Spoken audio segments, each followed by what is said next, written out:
Hello everyone, today we have Miss Hill, our English teacher, and today we're going to be making an interview.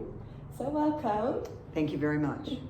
How are you doing today, Miss Hill? I'm doing great. A little cold outside, but Yeah. It's a nice day at school. Yeah, the Istanbul's snowy cold is coming here. Yes. It's not snowing here, unfortunately. Yeah. But it's cold enough, yeah. Yeah. We don't get the fun of the snow. Yeah. So, Mm-hmm. first we're going to start with your childhood. Okay. Where did you grow up? Well, I was born in Massachusetts, but I didn't stay there very long. My father was in the military, in the Air Force, and we moved quite a bit, especially my younger years. We moved quite a bit, and I don't even think I'm certain of all the places we lived, because when I was very small, I think we lived in Vermont, New Hampshire, and then then my father was transferred to Japan. Oh. And so we went to Japan for 3 years. That's where my younger sister was born. And my father was an air traffic controller. And so he got, again, reassignments frequently. And then we came back to the States. And then I lived in some other, anyway, we finally, when I was in middle school, ended up in Florida, in the Florida Keys, because my grandfather was there. My father had left the military at that point. So I would say that the longest period of time that I ever lived anywhere as a child with my family was in Florida. Yeah. In high school. So you've traveled a lot and saw different cultures. Yeah. Mm-hmm. How do you think that it affected you? Well, I don't know that it affected me so much as a child, other than, well, I take that back. You know, I have 2 sisters, and we often talk about this. You know, I've never been able to stay in one place very long. Yeah. But they're the opposite. They both, once they were old enough, you know, they put down roots and they have homes, and they've stayed in the same places in America for their entire adult lives, and they're still wondering when I'm going to settle down. So I think that it might have affected me that way. Permanence just wasn't a part of my life, and I always, I guess, still think that, you know, the grass is always greener, so maybe I'll try this place, or maybe I'll try that place. So I think it affected me in that way, maybe. And your sisters, how was their relationship? Oh, well, we don't get to see each other often, but with technology, we FaceTime quite a lot. You know, starting during the pandemic, actually, it was a real positive thing with the pandemic, because we started Zooming, actually, not FaceTiming then, FaceTime after that. But, so I see them almost every week, you know, on the computer screen. Wow. So it's not the same, and I don't get to go to America very often because of my commitment to, I think I'll get to it later, my animal population, and also, you know, I'm working full time. But I love my sisters very much, and family is number one, but it still isn't enough for me to stay in one place near them. Yeah. And what were your early interests? Well, I think my early interests are similar to the interests I still have, actually. You know, as a child, I loved to read. I wasn't, I guess, a very outgoing child, maybe. And so I loved to read, and I think that also spurred my desire to travel. You know, I'd read a book that was had a setting that, you know, I would say, where is that? Yeah. And so reading, I think, also encouraged my wanderlust. And of course, and I think, you know, I was thinking about this the other day, you know, my entire life has been, books have been involved in my entire life, because of course I've been a student and an educator, and I owned a bookstore. So everything I've done in my life has been about books. So that was, of course, an interest as a child, and I was always an animal lover, even as a child, and travel was important, and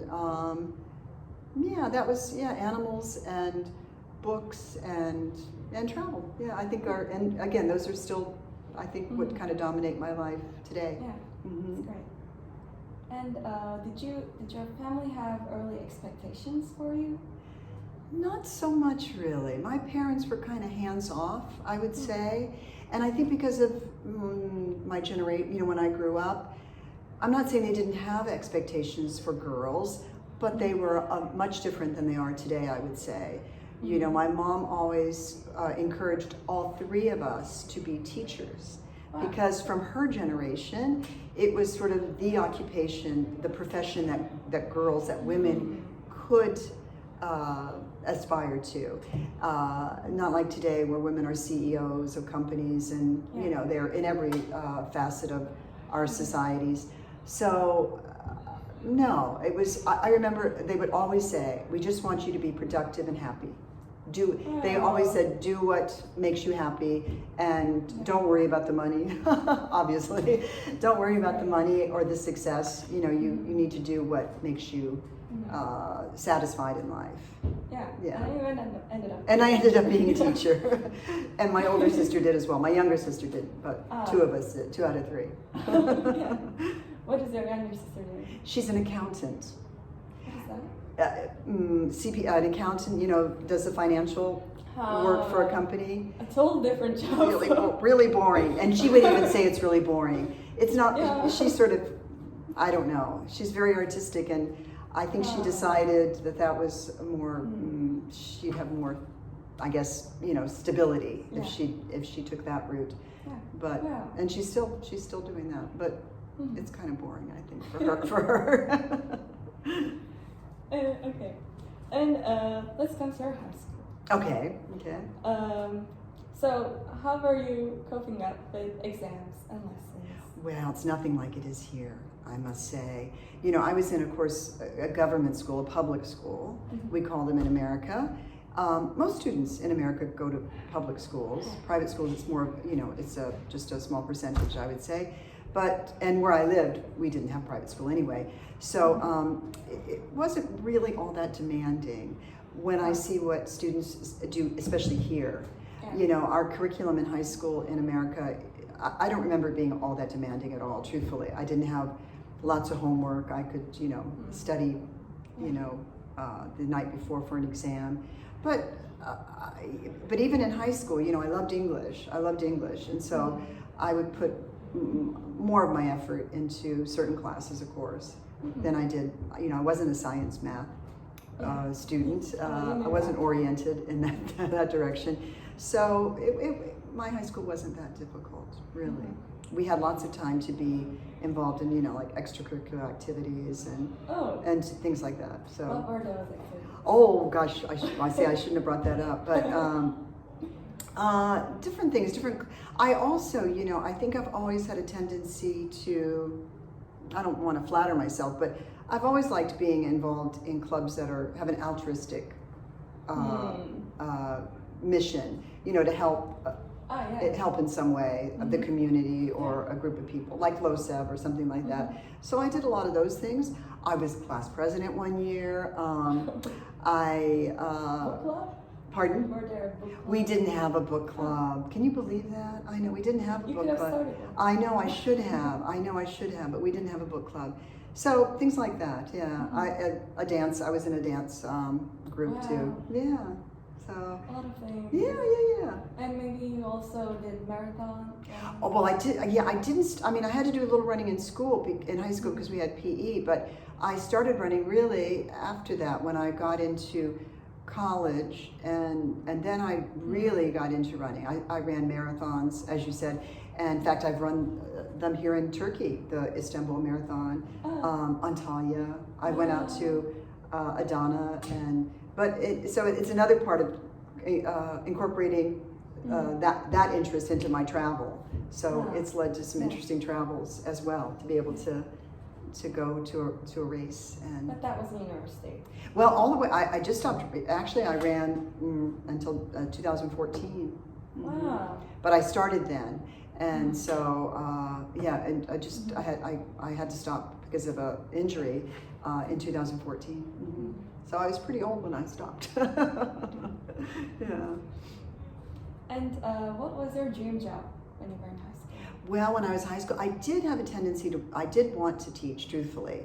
I so admired, especially I had one English teacher that I really, really admired, Mrs. Widener, and all the students did. She was so progressive, and at the time, she was a real different type of teacher, because we would, you know, okay, we're reading Macbeth. Well, let's build the Globe Theater and let's write in journals. It was completely, she was very progressive for the time. It's not anything unusual today, but she had teaching techniques that other teachers I'd never seen before, and she was so excited about.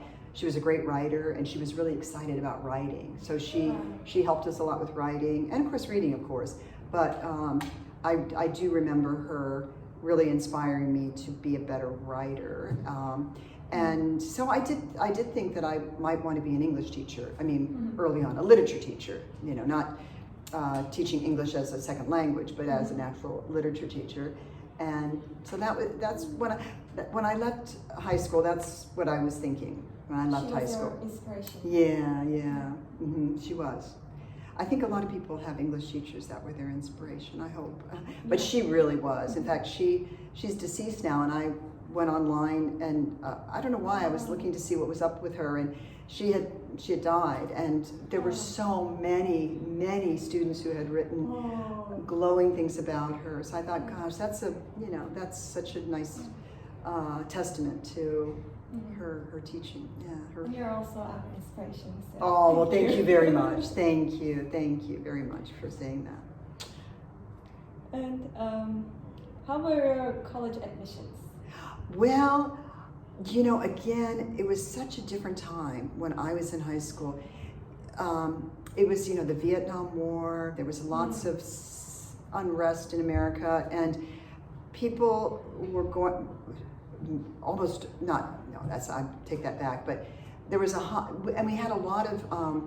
It's different than it is today in America. I think it's very competitive getting into universities in America now. Yeah.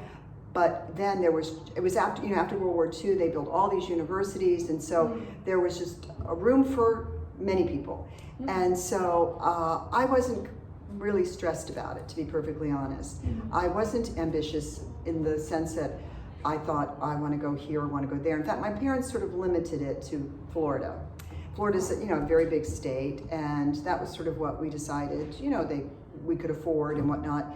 And so I only thought about the universities in Florida, and I chose Florida State University. It's a good university, and but when I got there, I changed my mind about being a teacher. Unfortunately, not unfortunately, but I just decided. You get a little older, and you think, as I said earlier, you have to think about the future, and your financial stability and whatnot. And so I became a business major. I took many, I know, what a switch. I took many literature classes, but I ended up with a degree in marketing. Wow. And so, and one year actually, I went to London, and I almost changed my major again there back to English, because I was there, it was an extension program at Florida State University, and I really fell in love with, reading when I went to England, because in London, the bookstores were just, yes, and Shakespeare's, land and whatnot. So, but I didn't. I ended up majoring in marketing, but it turned out to be a good decision, I think. Yeah. Okay, we'll get. Okay. Yeah. Kind of a good. It was a good decision. Okay, so we can get into college. Okay. Okay.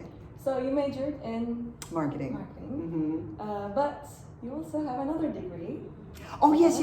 So I when I graduated from Florida State the first time, I think it was 2 years later, I opened up a small bookstore in Florida, and I had the bookstore for 10 years, and then I sold it, and then I needed another occupation, and so because I had taken all these English classes when I was there the first time, I had to go back for another year, and I got a second bachelor's degree in English education.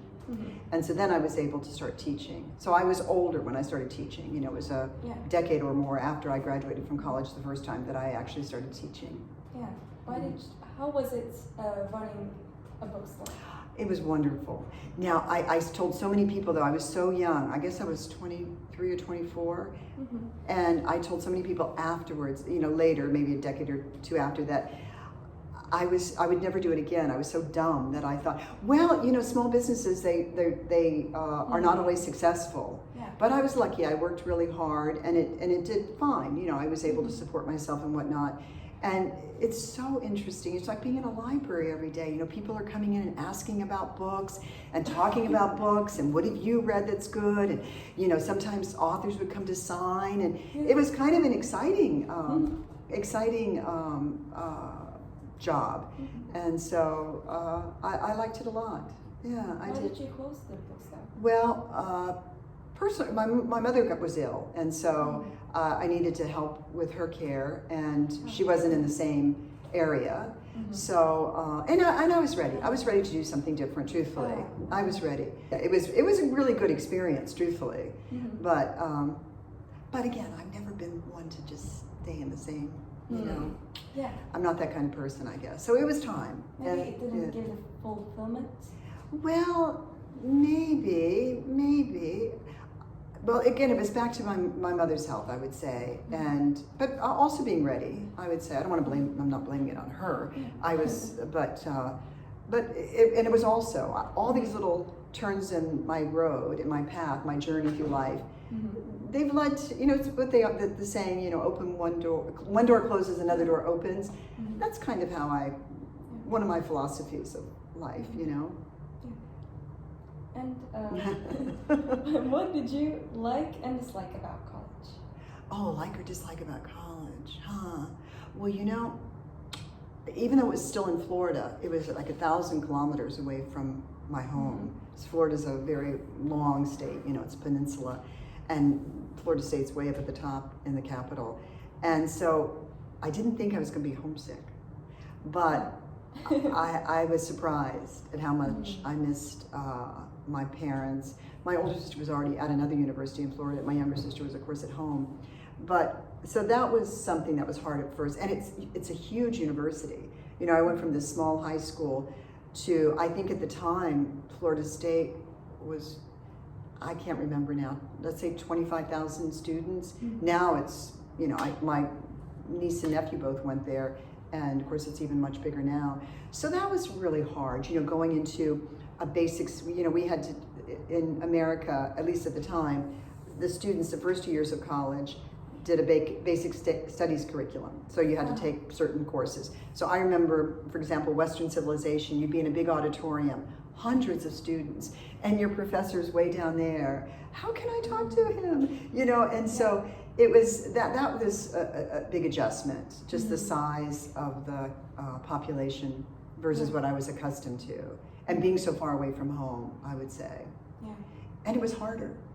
You know, my high school was not very, at least it didn't seem in my memory that it was very demanding compared to college. Suddenly things got much more difficult.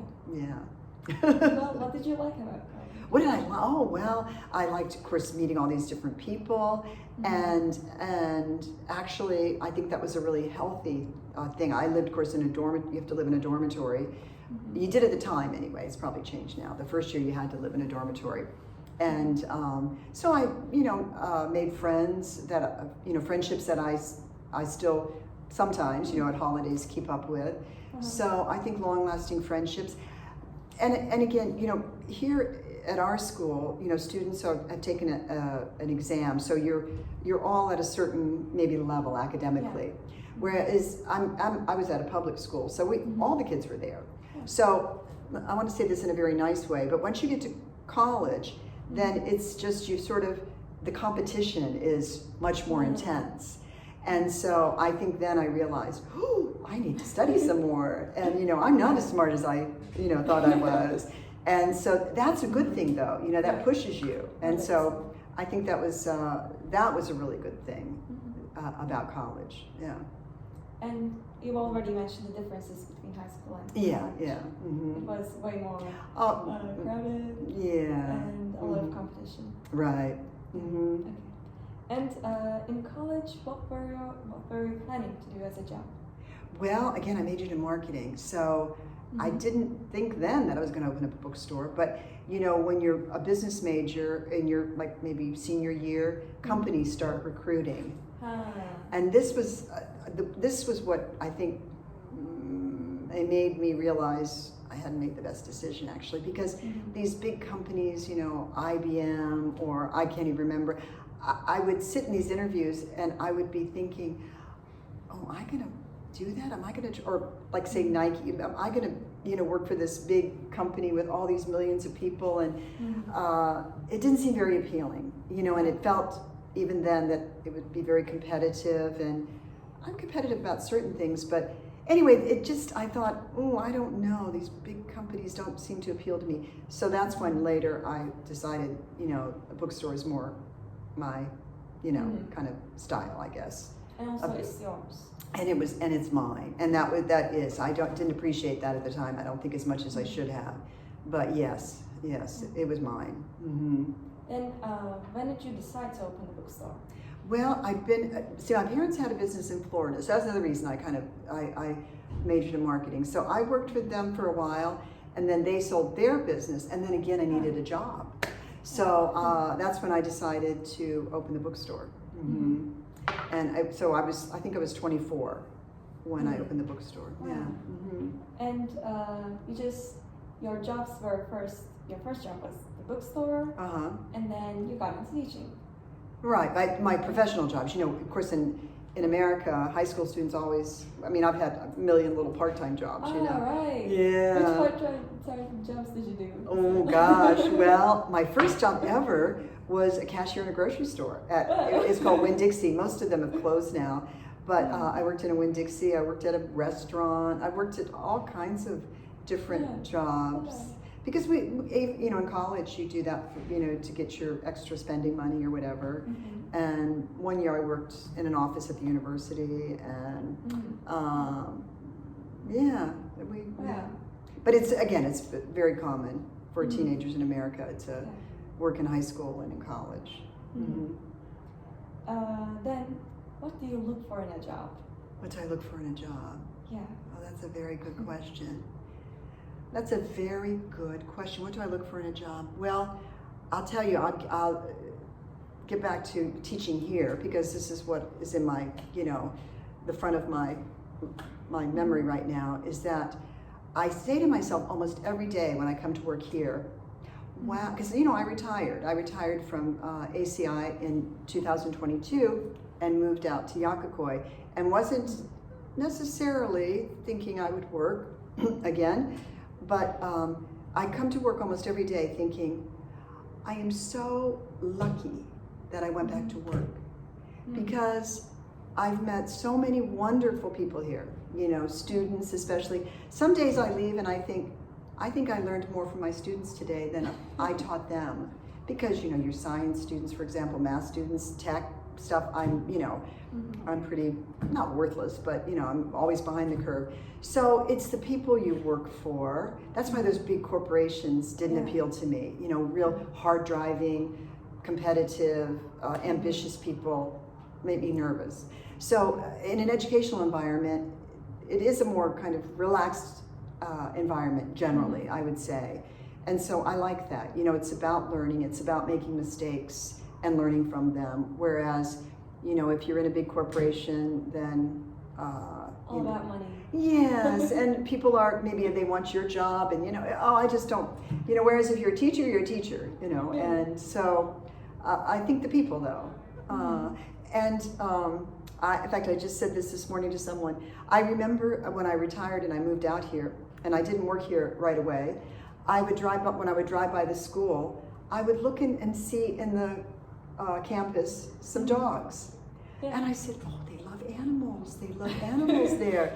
And that was very appealing, because I that's something that, is very important, that we care about, the animals. So that's part of it. But I would say the people. And again, students keep you young. Yeah. Younger, not young, but they keep you younger. And I love to talk with students about the books they're reading, because I like reading the young adult fiction. Sometimes it's, again, I learn from it maybe just as much as teenagers do. And so you got to travel a lot of places while you were teaching. Where were they? Well, again, after the bookstore, I taught 2 years in Miami. And then I decided, my mother had passed away at that point, and it was 2 years later, and I said to myself, what is your excuse now? What is your excuse now? And I mean, I traveled as a tourist before, of course, to quite a few places, but I said, you know, I don't want to just go as a tourist. I want to live somewhere and work. And so I went to Poland and taught in Poland for 2 years, and way up in the north of Poland, so from Florida to northern Poland, and that was an adjustment. the weather, talk about snow. And then my friends that I met in Poland, some of them said, oh, we just came back from Turkey. It's so beautiful. It's wonderful there. And finally, at the end of 2 years, I think it was in June when school finished, I got on the train in Warsaw. And I took the train through Romania and Bulgaria and came to Istanbul. And then I took a bus all around Turkey, and I said, they're right.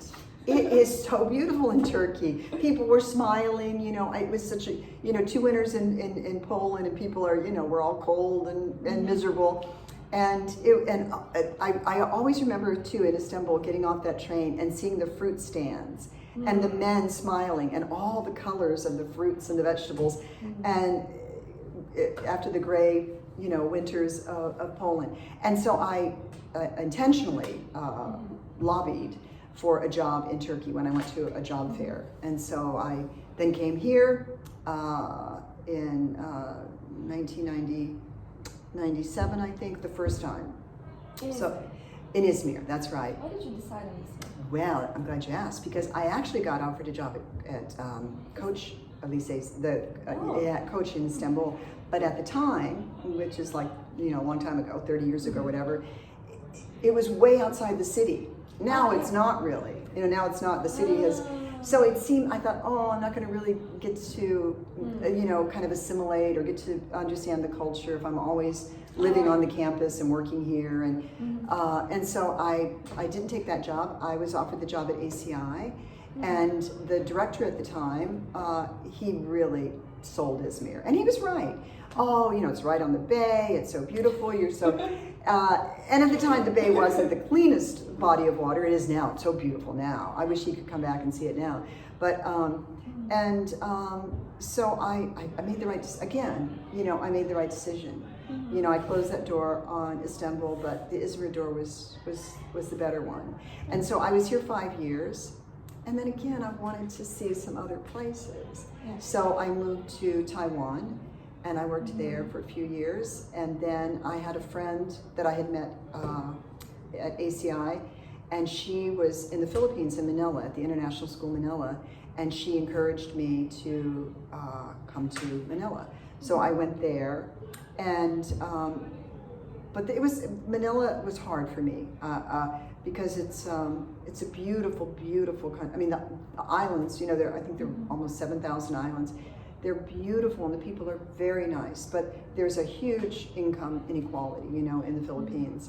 And I had never really experienced that on a long-term basis. You know, I've seen it in places I've traveled, but to live there was very, very hard. It was very hard. So I was there 5 years.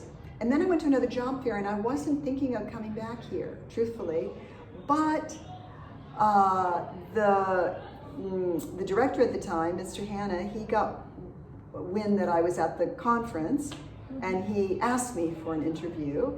And they said, oh, please, please, please. please, please, please. Sort of, you know, they wanted me to come back. And so I said, okay, I love Turkey. So then I came back here in 2009, and I've been here ever since.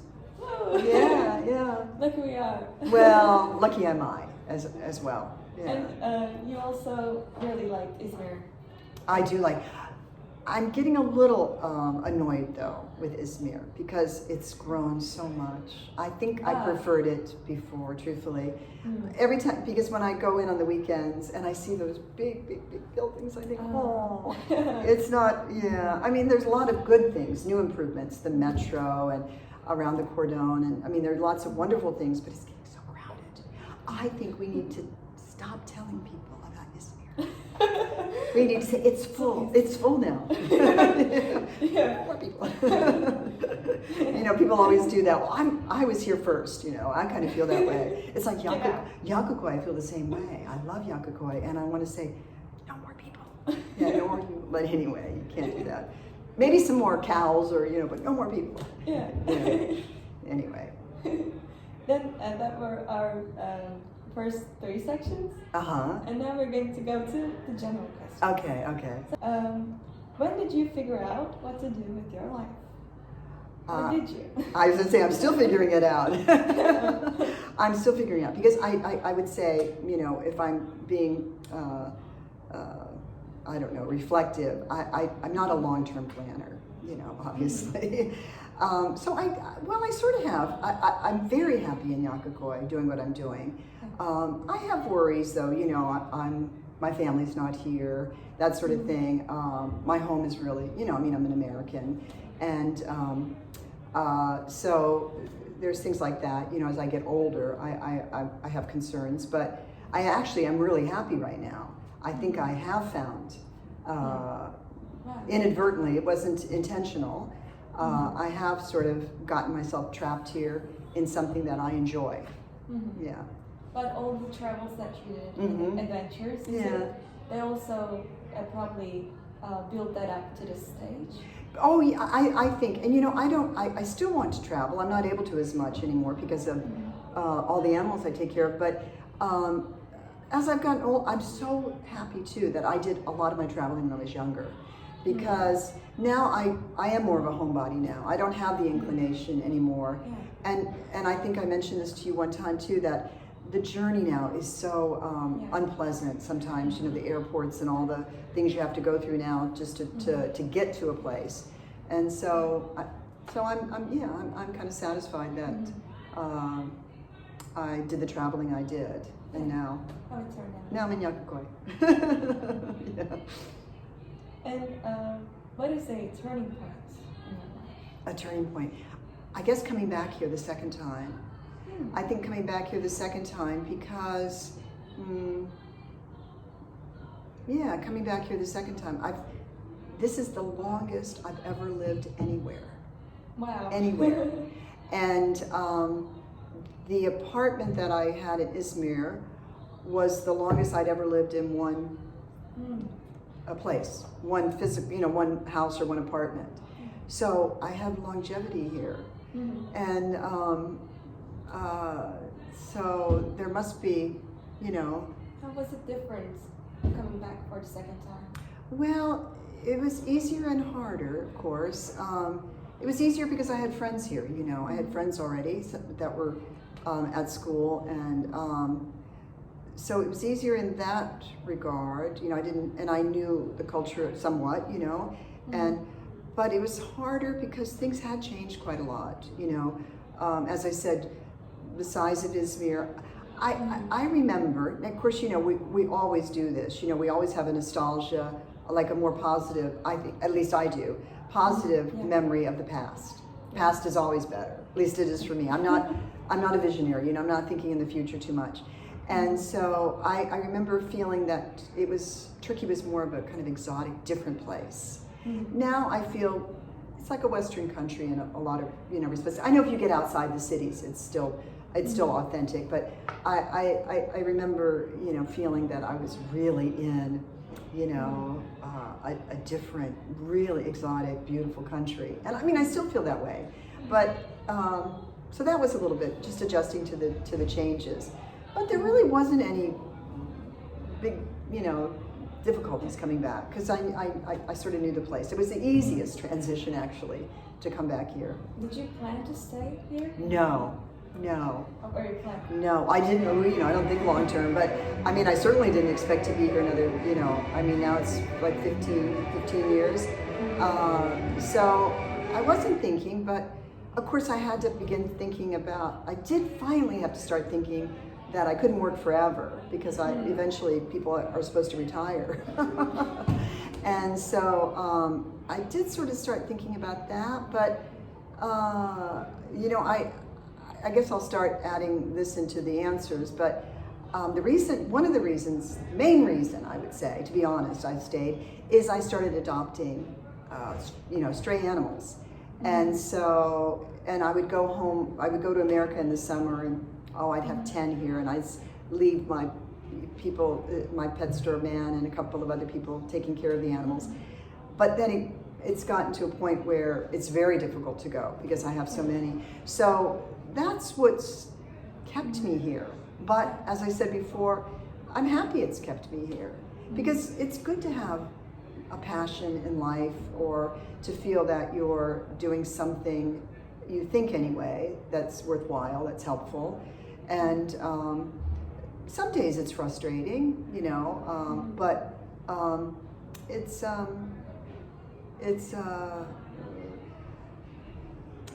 yeah, and the other places I lived, I didn't have that. You know, I went and worked and I thought about myself and I traveled and I had friends. And so this is sort of, I guess, a purpose in life, you know? It sort of gives you a purpose in life. Yeah. So. Well, what do you think that was a hard thing to overcome? Or like, do you have other hard things that you... Well, yeah, I don't think I'm overcoming anything with the animals because it's my decision, you know. Yeah. It's my decision. Sometimes they make the decision. You know, they're sitting there sick or ill or whatever on the, and you know, it's they make the decision for me because I have trouble saying no. I had trouble saying this is enough. But again, I think about the word overcoming. I don't really think about that as part of my life, overcoming something, because I think life is life. You know, I feel so blessed, really, when because I'm also, you know, very interested in history and politics and I have other interests, you know, from all the reading I've done and whatnot, and I know how blessed I am when I look around the world and see how people, the difficulties other people have to overcome. So for me, it's not really overcoming. It's just life, you know. Progress. It's progress, and it's back to that, you know, that worn out phrase about one door closes, another door opens. And I think that's what's overcoming is an exciting part of life.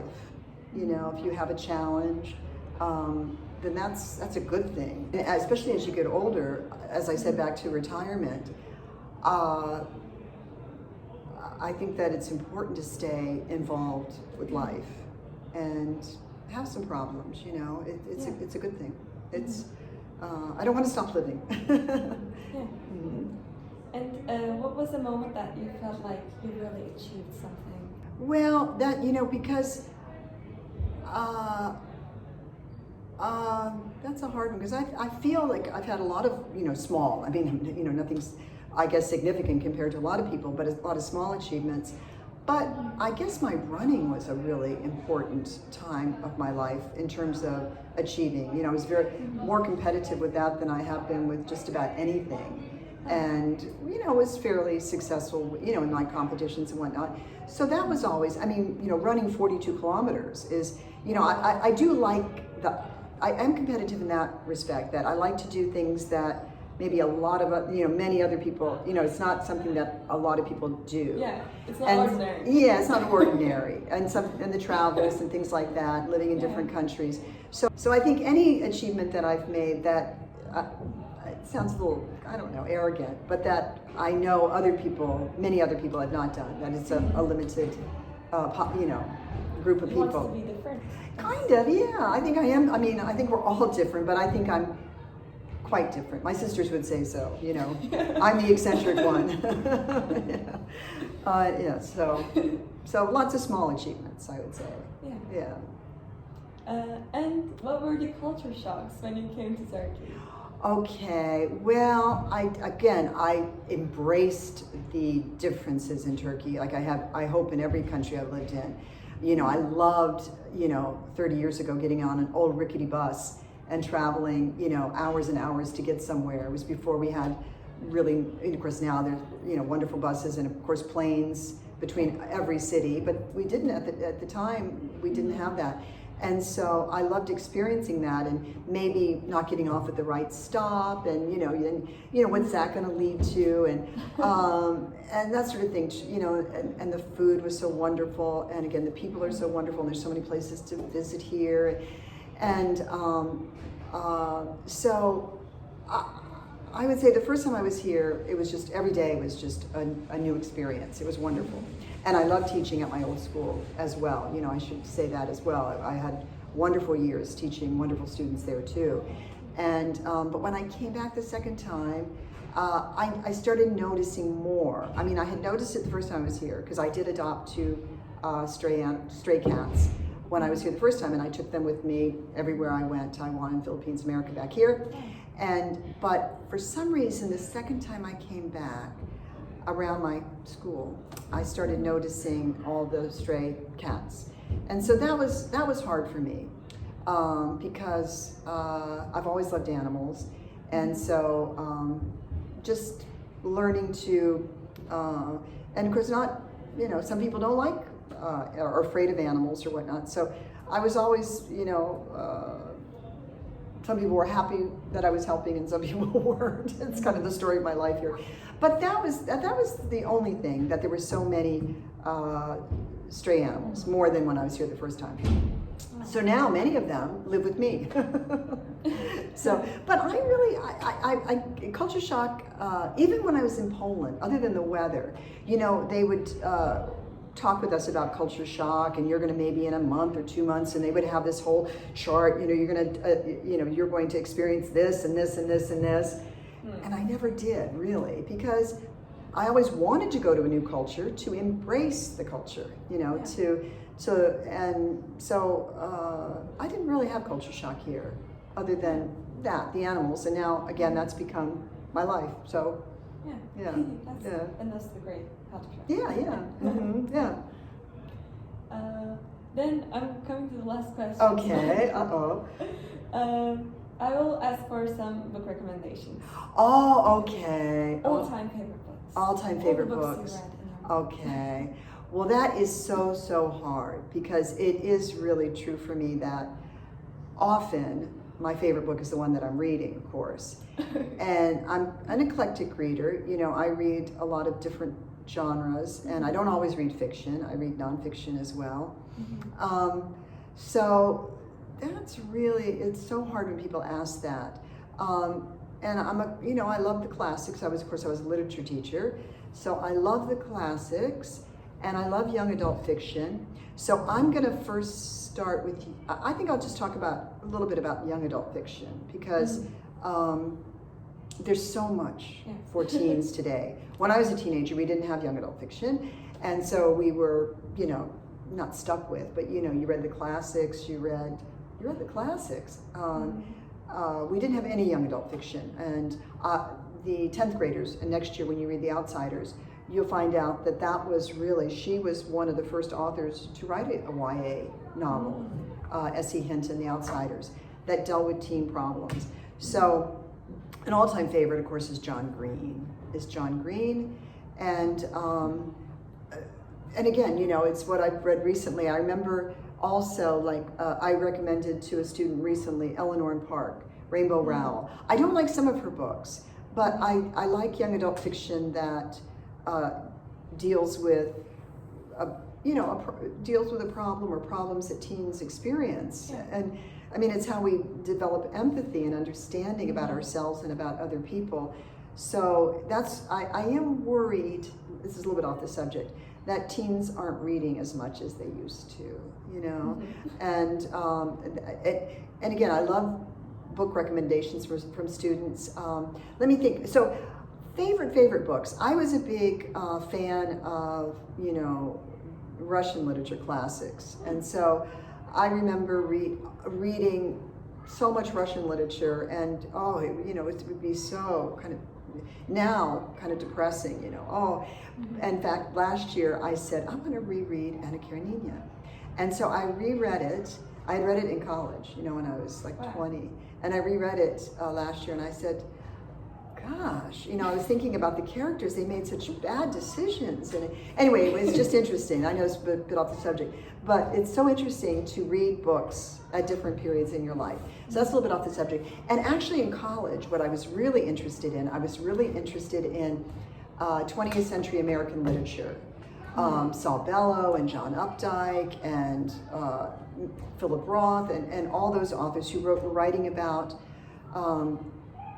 the experience in America when, not necessarily the Depression years, but so many immigrants are coming to America, and that American story, it was so inspiring, you know.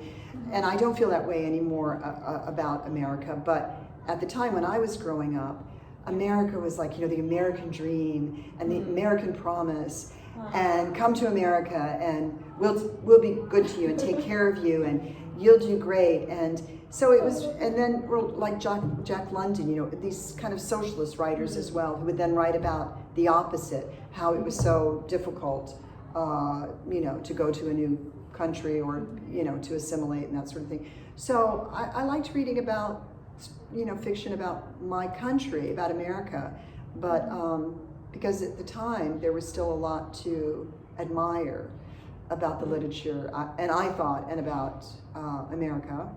And so I focused on American literature actually when I was in college, 20th century American literature. But, you know, it is so hard to ask, because I'm afraid if I say a book, then, like I said, Russian literature, there's so many other things that and whenever I go to, I would say too that I love like magical realism, you know, Gabriel Garcia Marquez and Isabel Allende. And so that's another thing about traveling, is that you get introduced to writers from that, if I'm going to go to this country, I've got to see who are the most famous writers in this country. And so I do that a lot as well. If I'm going somewhere, yeah, so.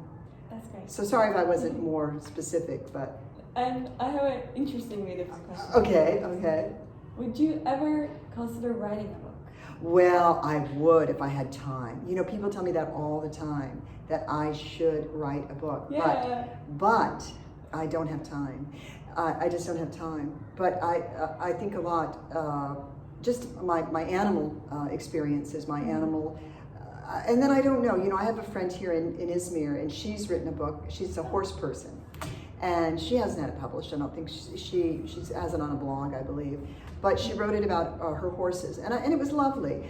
But animal book is a hard thing to write about. I think, you know, for me anyway, I've read a lot of wonderful books that are about animals, but I've only loved them if the author has infused in the animal lessons for me to learn from the animal.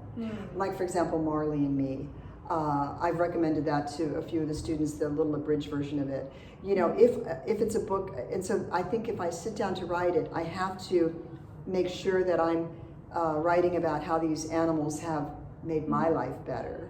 You know, I don't want it to ever be about what I've done, because they, you know, if they weren't contributing to my life, then I obviously wouldn't have them in my life.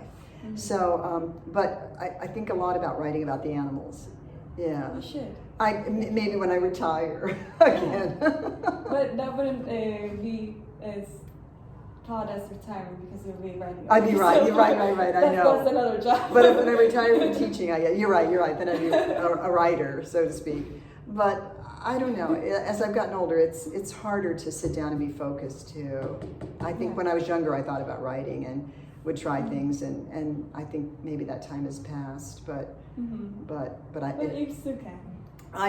Who knows? It would be another journey. So yeah. And when you publish it, please let us know. So of course. And we can put in the description of the video. That would be wonderful. Well, maybe you're inspiring me a bit. Yeah. To think about it. Yeah. Then that was all that I was going to ask. Thank you so much. Thank you so much, Sue. It's always a pleasure to talk with you. Thank you.